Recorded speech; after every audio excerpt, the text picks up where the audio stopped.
Bonjour, c'est Ibarmer. On est un petit peu sous la pluie. Je protège mon appareil. J'ai mis un petit casque pour avoir un retour son.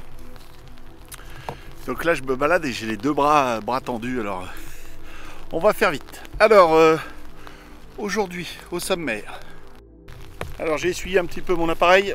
Alors le sommaire aujourd'hui, on va parler des effets qui peut se passer sur l'écran quand on fait un mauvais réglage de caméra. Il y a deux petits effets que je voulais vous montrer, puis vous expliquer comment on peut pallier à cet effet. En second, on va parler des livres dont vous êtes le héros. Alors, on parle encore de jeux, vous allez voir ça. En troisième, on va parler des gens qui jettent leurs CD, leurs DVD. Et puis en quatrième, on reviendra peut-être sur cette caméra-là. Premier sujet. Donc on va parler de deux effets. Il y en a un, ça s'appelle le wobbling. Alors c'est un effet qui peut peut-être se passer là derrière moi, mais que j'ai eu la dernière fois. Donc sur mon Sony ZV-1, j'avais oublié la stabilisation. Je change beaucoup de bras, vous verrez après pourquoi. Donc c'est bon, ça monte plus là, parce que là ça montait comme ça. Donc j'avais oublié la stabilisation, donc en post-production, je lui ai mis de la stabilisation avec Premiere Pro, mais il faut jamais en mettre trop parce que ça lisse pas mal d'images. Et derrière moi, on a des effets comme ça. C'est-à-dire que le décor n'est jamais stable. C'est assez, on dirait qu'on va passer dans une autre dimension, c'est assez bizarre. Et il y a beaucoup de gens qui ont du mal à supporter ce wobbling. Alors je sais pas comment ça se dit en français. C'est une espèce de... C'est-à-dire que le personnage central ne bouge pas, et autour de lui c'est assez monstrueux. Donc pas terrible, pas terrible. Et donc en fin de compte, vaut mieux être en stabilisation naturelle. Soit on rajoute une stabilisation du capteur sur certains appareils, comme j'ai sur le S5, ou soit on rajoute une petite stabilisation qu'on peut avoir aussi sur l'optique, donc c'est encore mieux d'avoir les deux. Et puis si vraiment on est en train de courir pour pas que ça saute de tous les côtés, et ben on rajoute une comment ça s'appelle, un stabilisateur externe comme le ZU ou le Ronin, moi comme j'ai là. Voilà, on rajoute ça pour avoir cette stabilisation mécanique et non pas je vais marcher face au vent, hein, ça va être un petit peu, si je marche dos au vent ça va être terrible pour vous. Donc je pensais pas qu'il y avait autant de vent derrière là, enfin arriver en haut. Donc aujourd'hui il pleut, hein. Donc alors on rajoute toute cette stabilité mécanique, et ça évite d'avoir ce wobbling là sur le décor derrière moi, comme je vous ai montré dans ces images. Et après avec une stabilisation normale on l'a pu. Deuxième effet, c'est le scintillement qu'on peut avoir sur certaines lumières, et ça s'appelle aussi souvent en méthode vidéo, on parle en anglais, hein, et ça s'appelle du flickering. Et donc ça se règle. Donc je vais vous redire, les lumières en France sont à 50 MHz, voilà, c'est tout bête. Donc nos lumières, elles ne restent pas allumées tout le temps. En fin de compte, elles s'éteignent et elles se rallument à raison de 100 fois par seconde. Voilà. Et aux États-Unis, enfin aux USA, donc toute l'Europe c'est comme ça, hein, pour nous, hein. Et aux USA, elles sont en 60. Donc elles s'éteignent et elles se rallument 120 fois. Donc si on est aux États-Unis et que je laisse ma caméra réglée comme il y a vachement de vent, comme en Europe, je vais avoir un scintillement. Et si je suis avec ma caméra qui est réglée pour l'Europe, enfin pour les États-Unis en Europe, et ben je vais avoir du scintillement. Voilà, c'est aussi bête que ça. Alors on l'a souvent, moi je l'ai eu ce problème, je l'ai découvert, c'est avec mon portable. Parce que mon portable il filme à 30 images par seconde et non pas 25, qui est un multiplié, enfin qu'on peut multiplier pour arriver à 100. En fin de compte, 25, 4 fois 25 égale 100. Putain, je me prends la sauce là, un truc de fou. Et du coup, à l'époque, il fallait lui mettre un petit logiciel, mais moi je savais pas, pour remettre en 25 images. Il y a d'autres techniques, hein, pour récupérer ça. Et du coup, j'ai filmé au salon de la photo, là, comme vous pouvez voir ces images. Et quand je suis arrivé dans le stand des lumières, qui étaient bien allumées d'ailleurs, des super lights là, plates et tout, qui se roulent, c'est assez sympa. Les lumières LED, et on a ce flickering qui apparaît et qui fait un effet bizarre. Donc on l'a pas mal hein, dès qu'on est à l'intérieur en fin de compte. Et alors, le premier truc, c'est de régler son... C'est un peu la folie là. Je suis sorti sous la flotte. Le premier truc, c'est de régler sa vitesse d'image. La première solution. Hein. Mais bon, imaginez, on n'a pas le choix.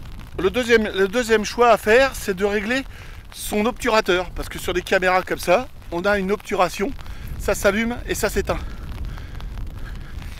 Je vais me mettre un peu à l'abri pour finir le film, parce que là, ça va être la folie. Au moins. Et du coup, pareil, en mettant un multiplieur, des chiffres qui se multiplient pour rentrer dans 100, on arrive à limiter ces dégâts de scintillement qui sont très très désagréables et qui peuvent faire complètement louper un film. Bon, j'espère que j'aurai été assez clair. Sinon, vous m'en parlez dans la description. Et puis je recommencerai.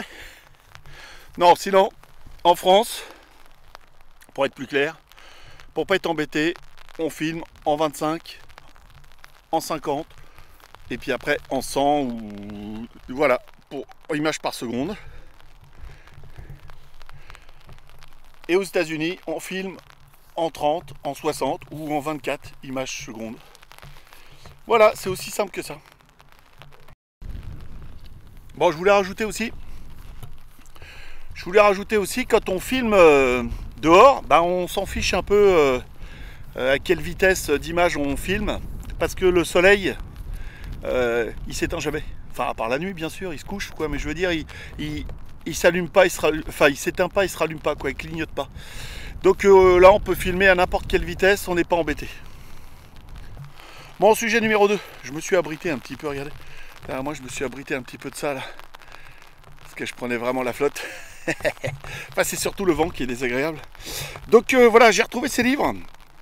J'en ai une bonne collection, hein, parce que j'aimais bien ça. C'est un moment, on a arrêté un peu les jeux de rôle avec les potes. On avait du mal à se voir.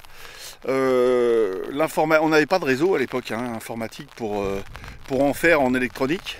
C'était sympa, c'était les bouquins de poche, on les mettait dans la poche, quoi. Et c'était des jeux de rôle complets. Donc on n'avait pas besoin de mettre du jeu, hein, comme pour nous expliquer l'histoire, c'est le bouquin. Donc on démarrait avec soit des petites fiches de personnages, et puis il nous fallait des fois un dé, des fois, comment ça s'appelle, un crayon de papier, une gomme, hein, sur nous. Et puis à l'aide du bouquin, c'était parti, on pouvait faire un truc sympa. Et donc c'était Folio Junior qui faisait ça. Il y avait différentes collections. Il y a de Louardan, Sorcellerie, Défis fantastiques. Il y en a pas mal, hein. J'en ai pas mal d'autres. Hein. Sherlock Holmes. Ah oui, la quête du Graal aussi. Et ce qui était pas mal, par exemple, dans Sorcellerie, c'est qu'on n'avait même pas besoin du dé. Il suffisait de passer les pages très vite et de s'arrêter à n'importe quelle page. Et on tombait sur un dé en bas de la page qui nous disait le chiffre si on avait gagné ou pas. Et ça, donc on pouvait sauter carrément des chapitres, aller presque à la fin, revenir un peu au début sur ces livres. C'est pas un livre qui se lit de bout en bout, quoi. C'est assez marrant. Et suivant les aventures, à chaque fois le livre peut être un petit peu différent.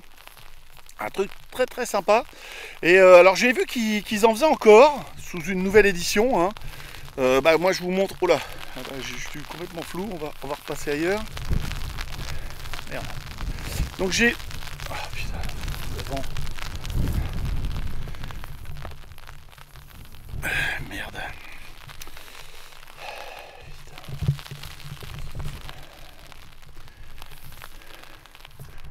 J'ai vu que ça se faisait encore, je pense sous une autre édition sur Amazon. Et c'est marrant parce qu'on retrouve à peu près les mêmes titres, Défis fantastiques, La quête du Graal. Enfin, c'est assez sympa. Voilà, donc ça existe encore. Si vous êtes intéressé, je vous mettrai les liens en bas de la description. Alors j'ai vu aussi qu'il y avait certaines séries qui faisaient ça maintenant. Moi j'avais vu ça sur YouTube, c'est-à-dire qu'on est en train de regarder un film, à un moment bah, ça se coupe et ça dit deux choix, est-ce que vous restez, je sais pas, est-ce que vous allez à droite ou est-ce que vous allez à gauche, ou est-ce que vous discutez avec la fille, ou est-ce que vous combattez le monstre qui est de l'autre côté, et paf on appuie sur le chapitre et ça nous emmène sur un autre film. Maintenant ça existe aussi sur Netflix, des séries comme ça dont vous êtes le héros, je trouve ça sympa quoi. Donc c'était les livres, donc vous êtes le héros. Troisième chapitre. Bon, je suis coincé là, hein. Si je bouge, j'ai du vent, j'ai la pluie en pleine tête. Donc je vais finir là. Oui, ça se relève. Donc c'est... moi, je suis un peu étonné. Les gens se débarrassent de leur CD de musique, mais par carton. De leur DVD, ils balancent tout. D'ailleurs, il y en a qui n'ont même plus de lecteur. Hein. DVD. Bon, c'est vrai que le support DVD pouvait être remplacé par l'électronique, le MP4, et puis les supports CD peuvent être remplacés par les MP3 quoi. Oui, oui, ça, d'accord. On peut mettre des films, on peut numériser des films, hein, et puis les mettre sur des disques durs. Mais ce que je trouve bizarre, bah, c'est que les gens n'enregistrent plus rien, n'achètent plus rien. Enfin, ils préfèrent louer ou être sur Netflix ou sur Internet, quoi. Et c'est ce que j'ai vu l'autre fois. J'ai eu un souci moi à la maison, on a eu une coupure d'internet justement quand ils ont mis la fibre dans ma rue. Et ils nous ont coupé internet, mais presque un mois, c'était un truc de fou. Donc on m'avait prêté un boîtier 4G qui fonctionnait, mais qu'à l'étage que j'avais laissé aux gamins parce qu'ils pétaient les plombs. Et les gamins quand ils descendaient, ils étaient tout étonnés parce que moi j'étais en train de regarder la télé, je me matais mes petits films, donc ils disaient mais papa t'as internet? Je disais non, ça s'appelle un CD, enfin, j'avais l'impression un DVD, j'ai l'impression qu'ils connaissaient pas, c'est un peu marrant ça aussi. Non non ils connaissaient mais je veux dire je me foutais d'eux quoi. Et j'écoutais même mes vinyles et puis des CD, du coup c'est assez marrant quoi. Je pense que si le jour où l'électricité on peut en avoir tout le temps, hein. On se branche sur un vélo, on pédale, on arrive à avoir de l'électricité, un peu de soleil, on met des panneaux solaires, on a l'électricité, on a des batteries, on démarre une voiture ou un groupe électrogène, on arrive à avoir de l'électricité. Je pense que ça on en manquera pas tout de suite quoi, on a encore des outils pour le fabriquer, mais par contre le jour où il y a une coupure internet, je sais pas, la 4G ou alors la fibre, on n'en a plus, une grosse panne, et ben les gens n'auront plus rien. Ils pourront même pas écouter leur petite musique dans le casque là. Je vais vous dire pourquoi j'ai ça maintenant. Et voilà. Donc je trouve ça un peu dommage. Gardez un petit peu les choses, arrêtez de balancer les choses, surtout qu'après si c'est pour les racheter, ça pollue beaucoup quoi. Pensez à la pollution, au recyclage, ou alors recyclez-les, vendez-les, mais arrêtez de jeter comme ça à la poubelle les choses. Moi j'ai récupéré l'autre fois un carton, j'étais vraiment étonné quoi, les gens balancent quoi. Et puis pareil pour les bouquins, si vous en voulez plus, les balancez pas à la déchetterie ou n'importe. Il y a des endroits où il y a des petites librairies de village, des petites boîtes de lecteurs. Vous faites un carton, vous les mettez près de ça, vous sonnez à la porte ou alors vous les mettez dedans. Et ça fait toujours plaisir à quelqu'un de lire un bouquin. Voilà, ça coûte un peu cher d'éditer un livre.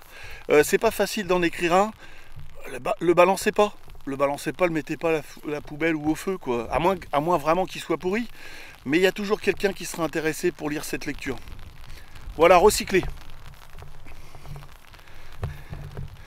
Et puis le petit chapitre surprise, le chapitre numéro 4 que j'avais pas cité, c'est que je voulais voir si j'étais capable de vlogger avec mon S5 que j'ai là.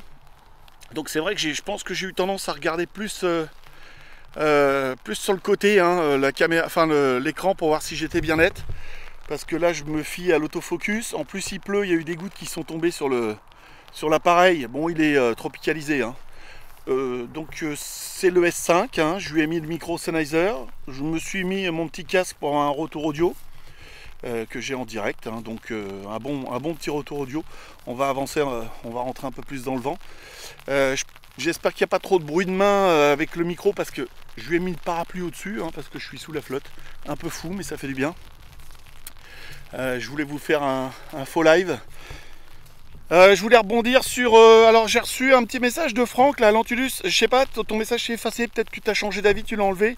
Voilà, donc j'ai pas eu le temps d'y répondre. Il était déjà effacé.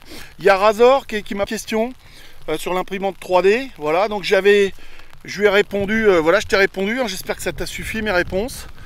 Et puis tu m'as parlé d'un micro, bah ouais, c'est un haut de gamme. Hein, je pense que ça doit être pas mal. Mais les micros, c'est un peu spécifique. Hein, ça, quand tu fais du vlog comme ça, tu peux te permettre d'avoir un petit micro au-dessus.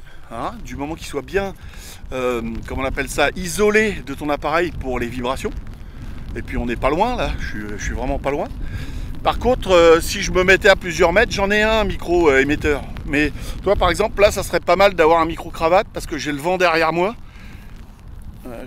J'espère que je suis pas trop flou parce que là, je vais essuyer. Je me mange la flotte. Un truc de fou. Voilà. Vous êtes là là? Il me voit. Voilà, j'espère que je suis net. Même moi, mes lunettes, elles sont toutes en V. Je sais même pas si c'est bon. Voilà, ouais. Je vous ai retrouvé, je pense. Bon, bah voilà. Donc, j'espère avoir répondu à vos questions en dessous.